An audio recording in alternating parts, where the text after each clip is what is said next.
there shouldn't be a us versus them sort of mentality for vendors and the folks in the disabled community.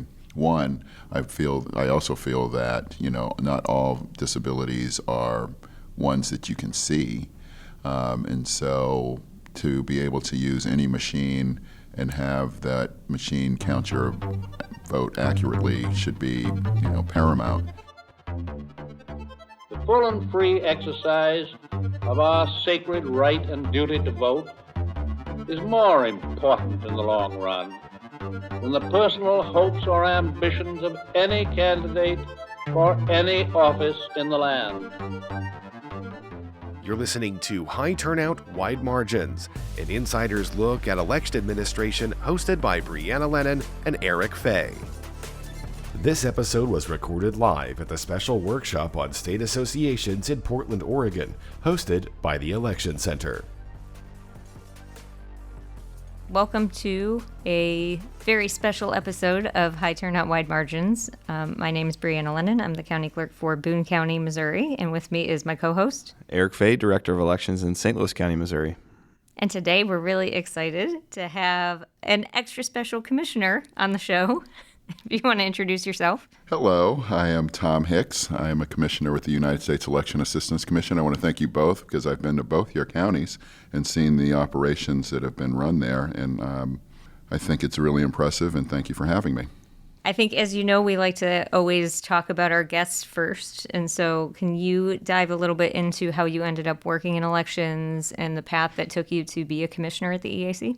Sure. I started working in elections. Basically, I've been working in elections since '88 in campaigns and so forth, but really got my love of it after the 2000 election, where I decided that I never want to see an election run that way again. And so went to work for Common Cause, lobbied on what became the Help America Vote Act in 2002.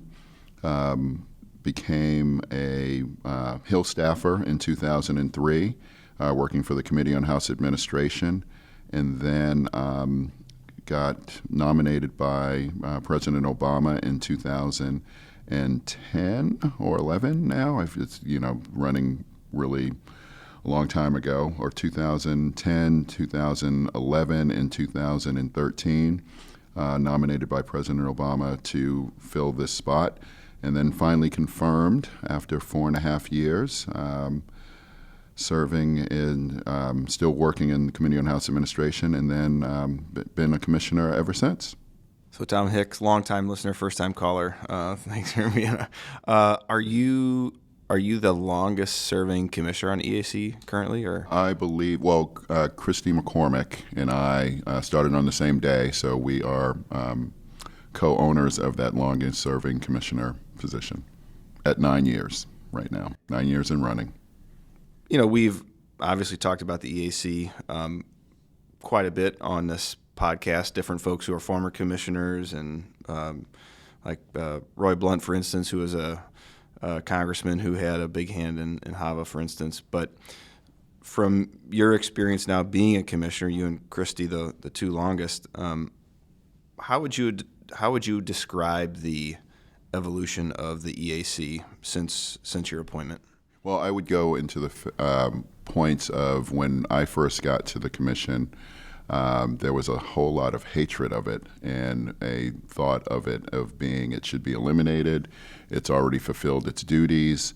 And I think that the three of us at the time, Matt Masterson, Christy McCormick, and myself, worked really hard to crush that thought that the agency had outlived its usefulness.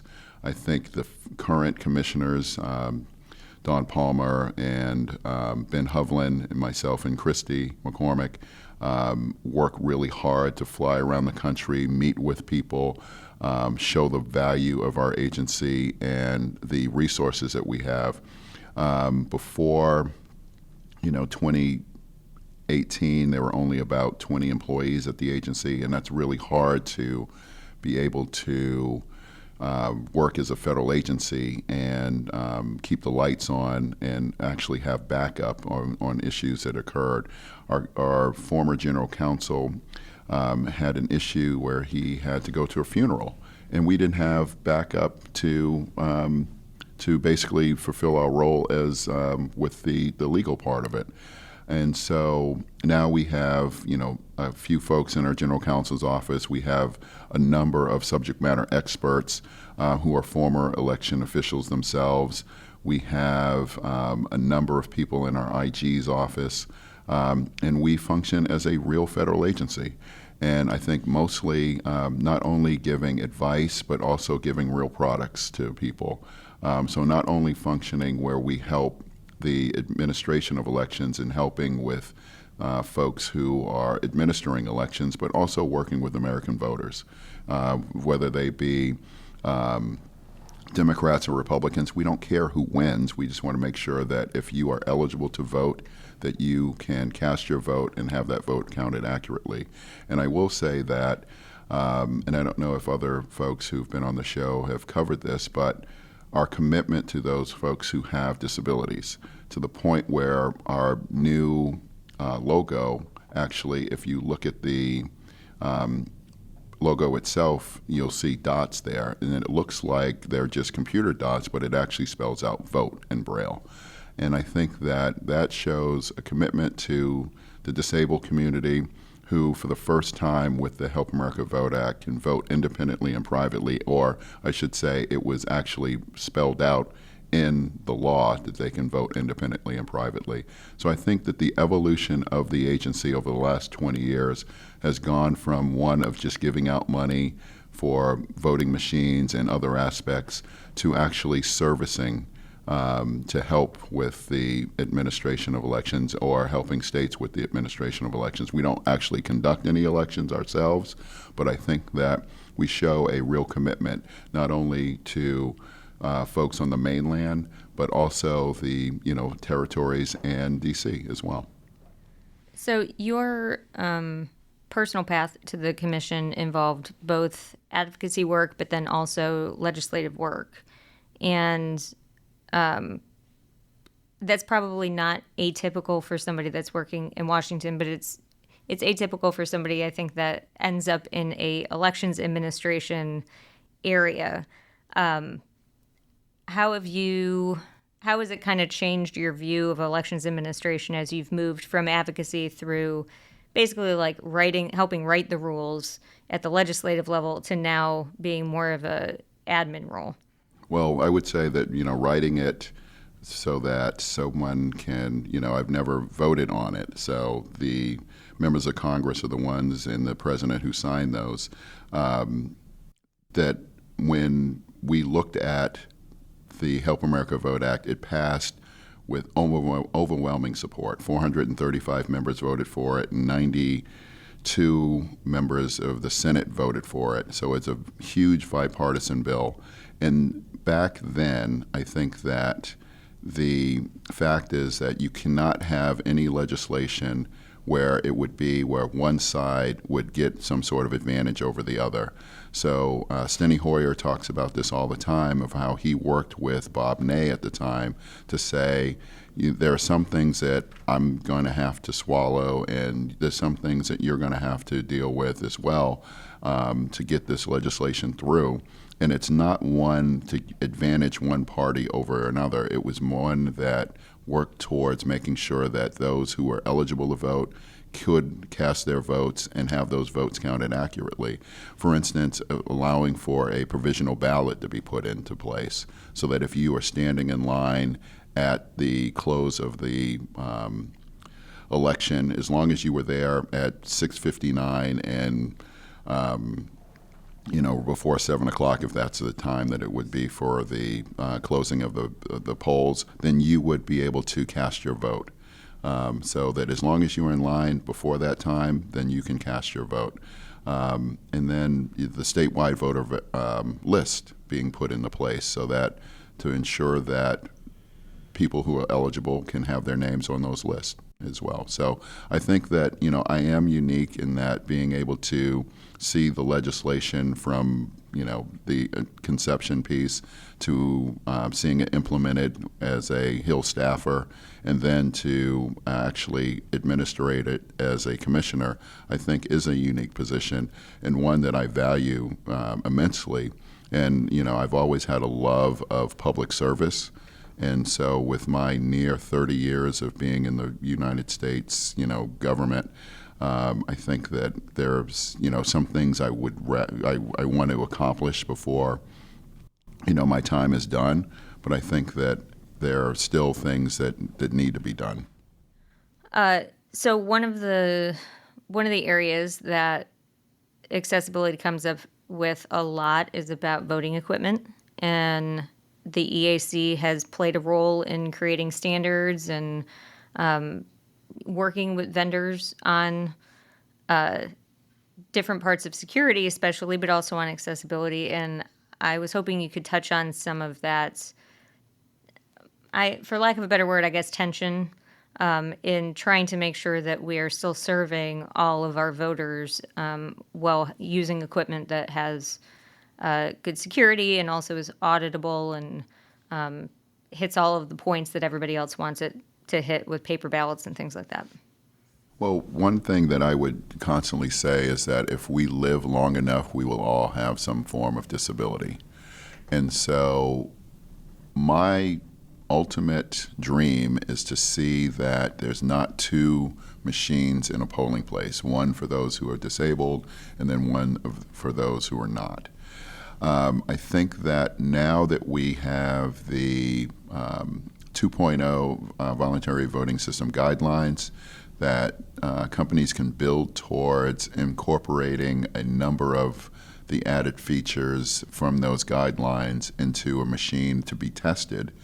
And I believe that there shouldn't be a us versus them sort of mentality for vendors and the folks in the disabled community. One, I also feel that, not all disabilities are ones that you can see.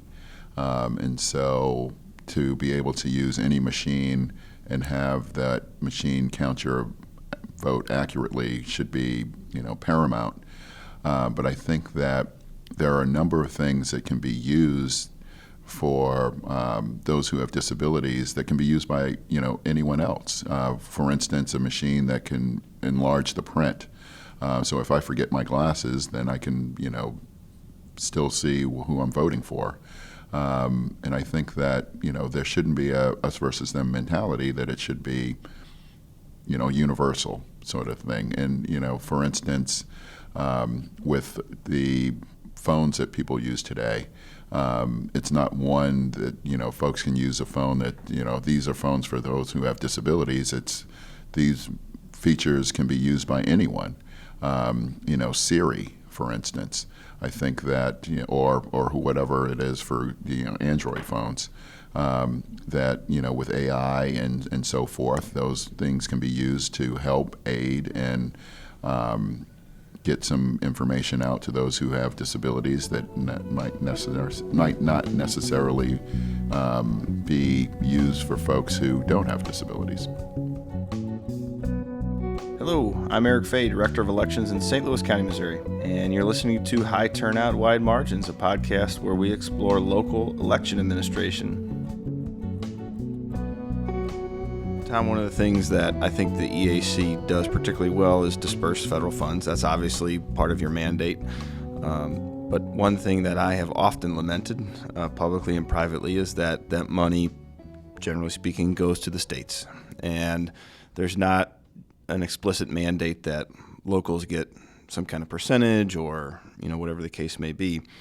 But what the EAC has done in the recent past is form a new advisory board, the local leadership council, that takes into account local election administrators in every state and I think territory as well of the United States. So can you talk a little bit about why the commissioners decided to form that board and what role it's playing now for the EAC? Right. Well, it is just for the states. There's no persons from the territories yet on that. The Local Leadership Council, I think, is phenomenal in providing information to us because we have the Standards Board, but that was mostly state folks being able to give us information. But we're hearing from locals directly, and I think that has been really great in terms of being able to do surveys and being able to get these folks into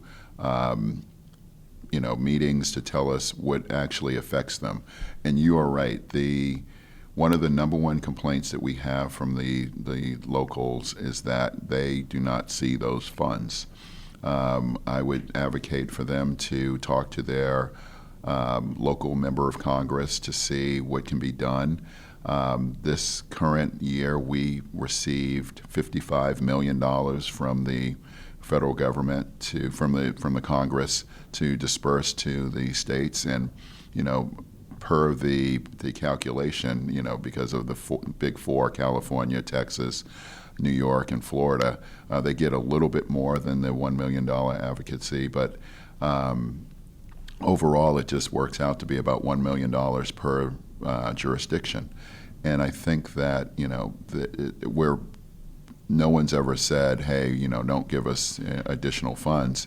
But I think that as Congress moves forward to look at, the replacement of voting equipment, to look at the other aspects that will be costing additional funds, because elections are not the same as they were in 2000. For instance, we have e-poll books. The EAC is looking at, election night reporting and other aspects as well. And I think that those things will cost additional funds. And I think that Congress has done a good job in terms of saying to the states, hey, we're going to give you money, but you still have to have some sort of skin in the game by having some sort of match to that.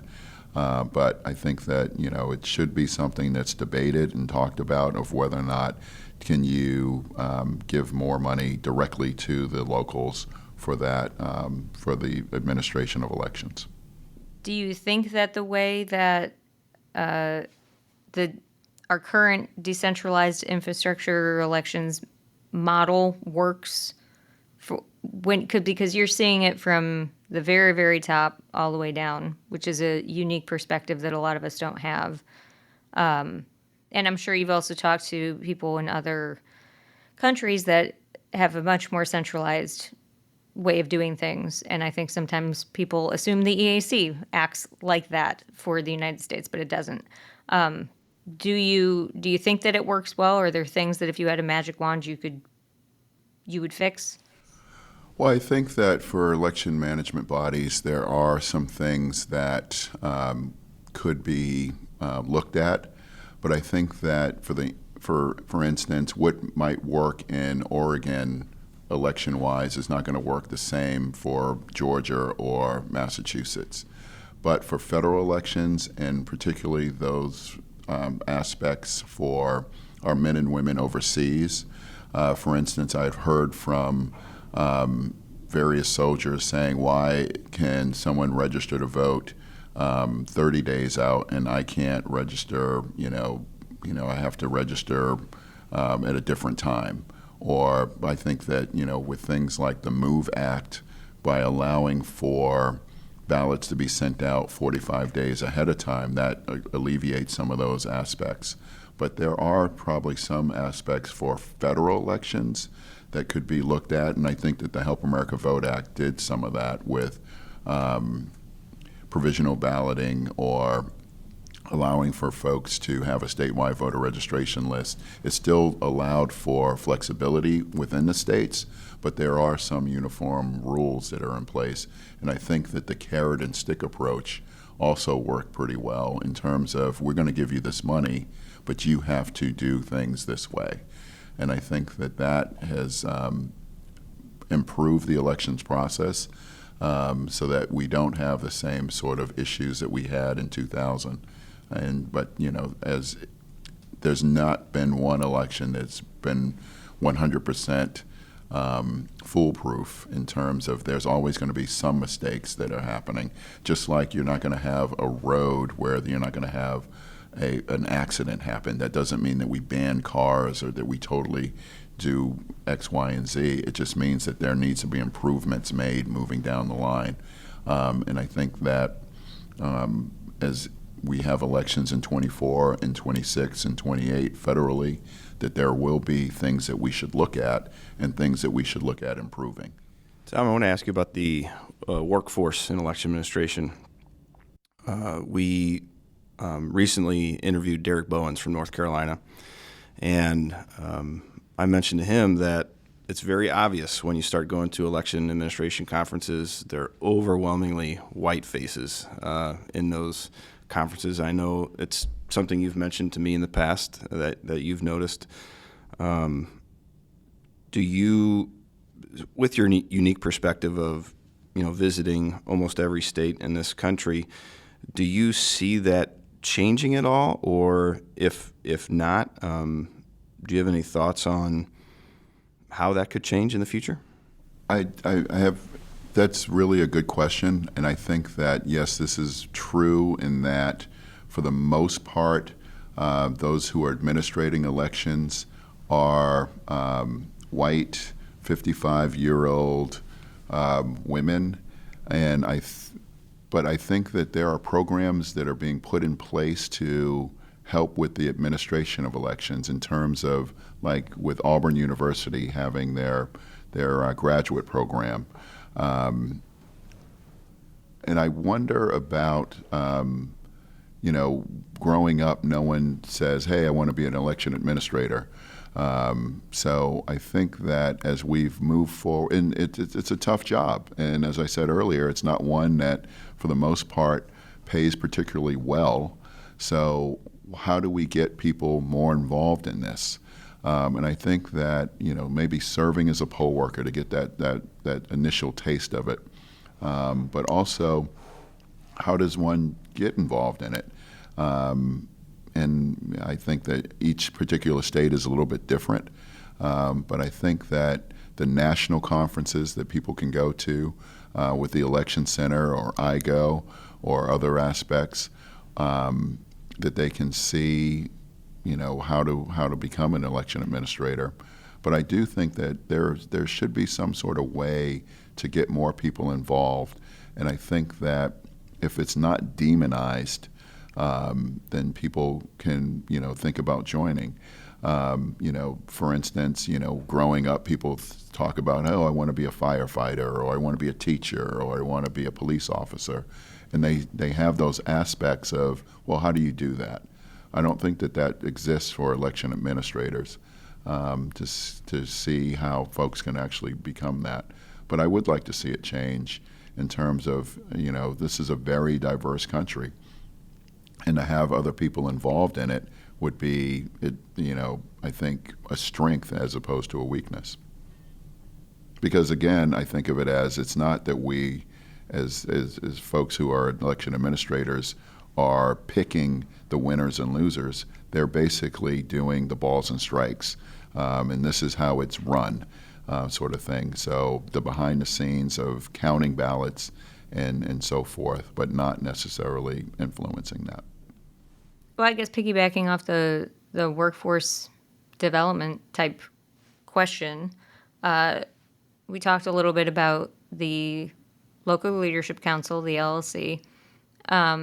Is the EAC interested or planning to take any kind of role in like the actual workforce development side of elections administration to try to, they recruit people to create a National Poll Worker Day, recruiting people to do that.